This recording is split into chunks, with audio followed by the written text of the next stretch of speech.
Hello and welcome back to Supposedly Fun. My name is Greg.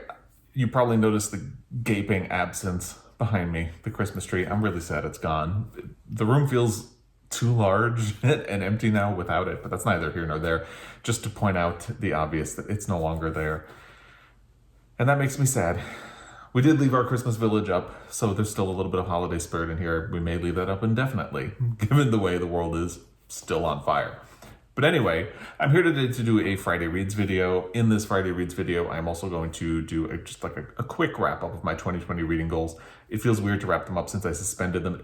My reading goals in, I think it was November, around Thanksgiving, somewhere around there. Maybe even early December. Basically, at that point, I kind of realized that there were a lot of problems with the reading goal that I had set for 2020, and I couldn't really address them all, and I was stressing myself out trying to finish them by the end of the year. So I say suspended, but really I guess you could say I canceled it because I didn't have intentions to go back to it, and I don't have intentions to go back to it. The first thing I'll say is just in terms of like what the reading week has been like. It's been up and down. I mean, the news continues to be insane. A lot is going on. But also I was on jury duty. So I mentioned in my last Friday Reads video that I had to go to jury selection last Friday, and I was picked. So I had to do jury duty on Monday, Tuesday, and Wednesday, which was an interesting experience because obviously in the middle of a pandemic, you can't just sit in the jury box with a bunch of people. So they had to use the entire courtroom and space us out. The good thing is I intentionally went in last because I wanted to there were some older people on the jury, and I wanted to try to give everybody a chance to find a seat that would be comfortable to them. Nobody wanted to go in the jury box, so the only seat that was left was in the jury box, which is where the comfortable chairs were. So I actually got a comfortable chair for 3 days. That's all that means. But anyway, it was an interesting experience. Most of the witnesses testified via Zoom. So imagine all of the pain and awkwardness of a Zoom meeting, but make it jury duty. And yeah, it was a lot like that. Amazing how after a year, there are still a lot of people who just don't know how to use Zoom. But there it is.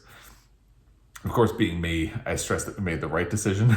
I think we made the right decision based on the evidence that was given to us in the court. I'm not going to go into what the case was or any of the specifics about it. But I think we made the right decision based on the evidence that was given to us in the courtroom. The thing that makes me feel bad is that I think there are other things that were not presented in court that could have changed the outcome, but they weren't presented in court. And that's the really difficult thing. And my husband pointed out that me being me, I probably, if the decision had gone the other way, I'd be stressed about ruining the life of somebody else jury duty is stressful. I'm glad I did it. It's a civic duty. If I ever get called again, I'll probably do it. But it's a lot. You are responsible for someone's life, and that's stressful. But that's neither here nor there. Just that took up a lot of my reading week, and I did read pretty well in the early half of the week, and then as things progressed, it kind of went downhill. But anyway, let's start with 2020 reading goals. So I had set up this lovely little reference. This is inspired by Doris at Aldi Books' bullet journal. I really love the organizational structure of that. I do not have the patience to maintain a bullet journal, but I thought it worked really well when I tried to cover my reading goals for 2019. So I wanted to try to do the same thing in 2020 with my Read Outside Your Comfort Zone challenge. And I had the different aspects of it here. I don't remember what my plan was. I did this in June. I don't remember what my plan was. I think this was where I was going to put like a summary of everything, and then I canceled it, so there's no summary. So I wanted to read genres that I don't traditionally read. I wanted to read more books either set in or by authors from continents other than North America and Europe. So that's what this is.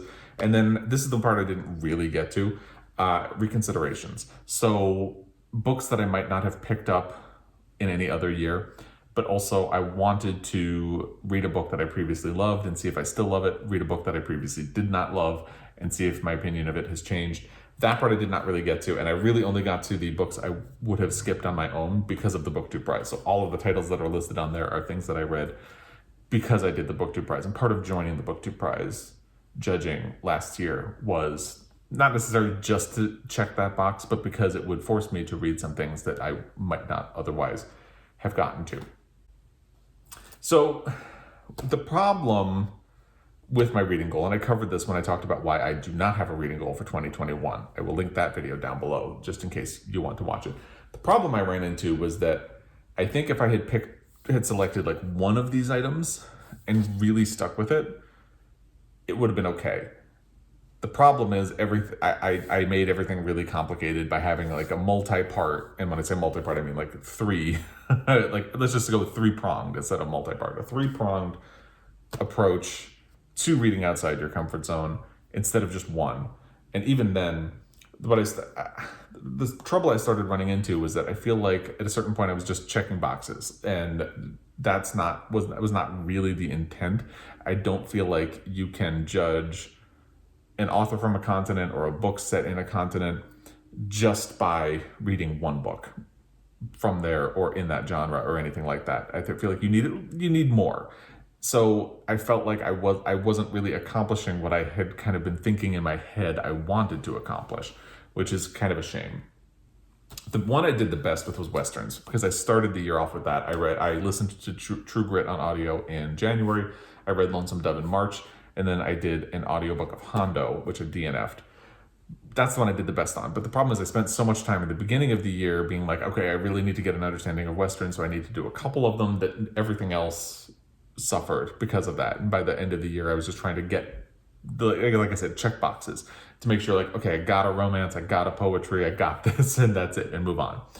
The romance actually was a DNF. So I do actually kind of read romance books, LGBTQ ones that feature a gay male couple, but I wanted to read like a heterosexual romance, and I DNF'd An Extraordinary Union, but I still checked the box because I tried. Poetry, I read one, My Alexandria by Mark Doty.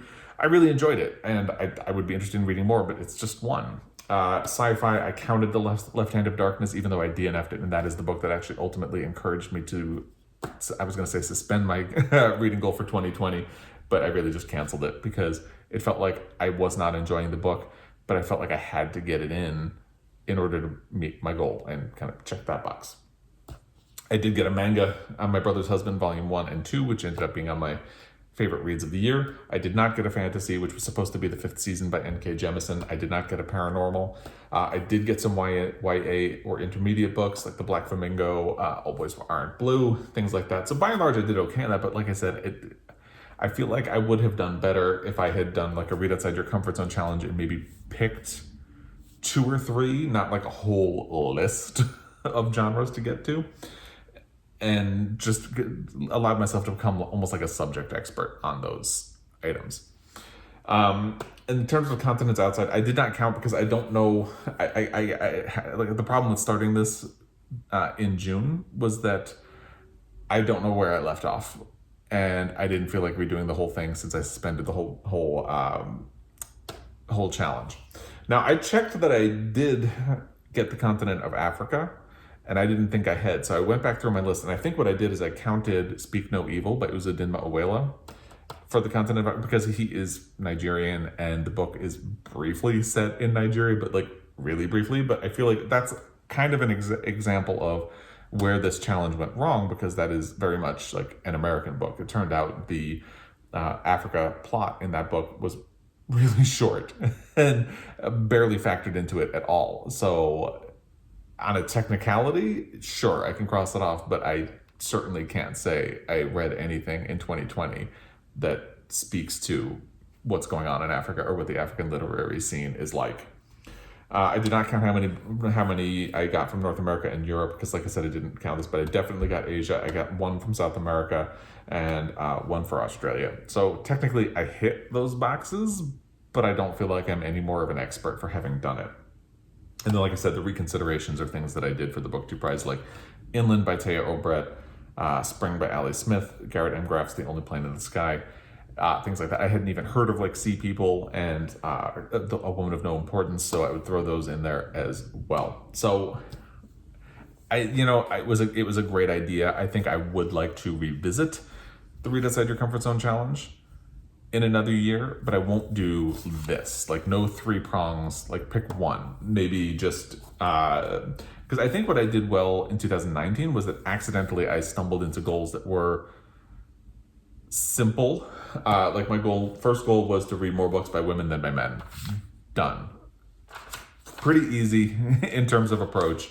And then the other one was LGBTQ books that focused on the L, the B, the T, and the Q. And I had kind of like a map. And that was vague enough that I did well at it. So I feel like picking one of these aspects would have been better. And I would like to try to revisit something like this. I don't know if I'm going to do a reading goal next year. I'm going to see how my goal less 2021 goes. But I might revisit this in a perfected form of some variety. I don't know. But that's how my reading goal, and actually my original plan was that I was also going to go back and see how my 2019 goals fared in 2020. So I was going to count how many books I'd read by men, how many by women, but I did not count because, like I said, I was on jury duty Monday, Tuesday, and Wednesday, and I was actually working in the mornings before I had to report for jury duty, and I was working in the evenings when I got home from jury duty. So yesterday, Thursday, I was even supposed to film a video yesterday, and I didn't get to it because it was my first day back in the office when I had already been working during the week, but it was just madness, and I didn't have a chance to do it. So today would have been the first time, and I don't feel like counting it right now. Maybe I'll revisit it at some point in the future. And I was going to look back, and I'm pretty sure I in terms of the LGBTQ goal, I reverted right back to reading mostly LGBTQ books that focus on the gay men. So I do need to try to be a little more conscious or intentional about that in the future. I don't think I backslid in a really terrible way, but I also don't have the metrics in front of me. So it would be a point of interest for me only, and I was hoping I would have it now so I could talk to you about it and mention it and maybe hold myself accountable, but I just didn't have, it's been a week. So that's the excuse I'm going to use, and I think it's a pretty good excuse. By the way, it just started snowing where I live, which is interesting.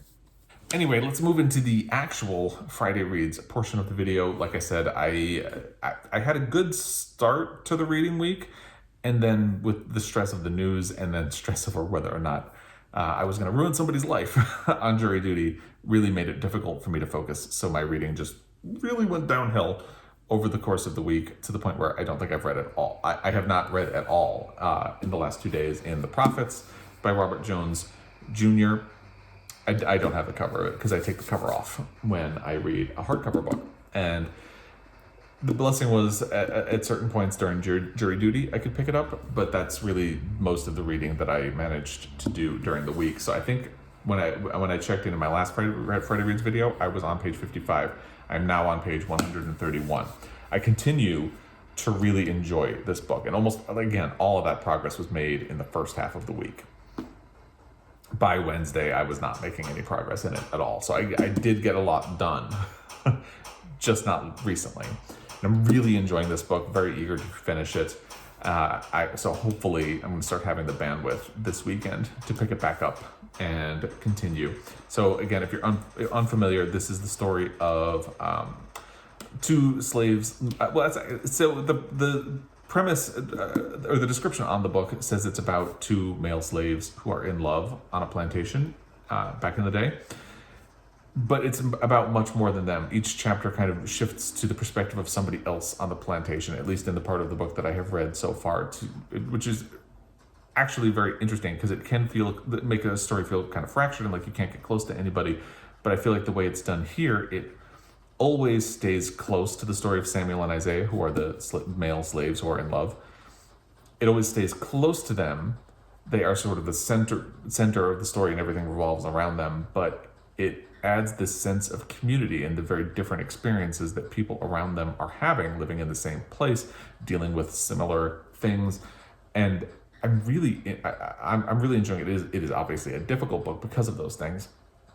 Things get complicated when another man on the plantation is trained to become a preacher, and then he sees the relationship between Samuel and Isaiah as a problem, and things get complicated. I don't want to go any further than that because that's kind of all as far as I've gotten. But it is interesting as well because it sees how things like community guidelines can be structured. And people didn't generally have a problem with Samuel and Isaiah until religion came in and said, no, this is actually bad.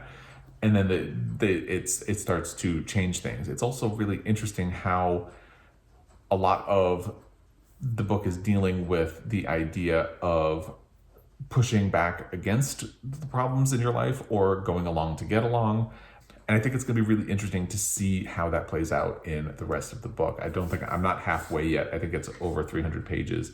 Yeah, it's 378, so I'm not halfway yet, but getting there. And point just being, I'm really excited to see where it goes, and I'm enjoying it very much so far. I know a bunch of people said that they had ordered it recently, either because they saw me talk about it or somebody else, because a lot of people are talking about this book right now. And I hope everybody's enjoying it. Please let me know what you're thinking.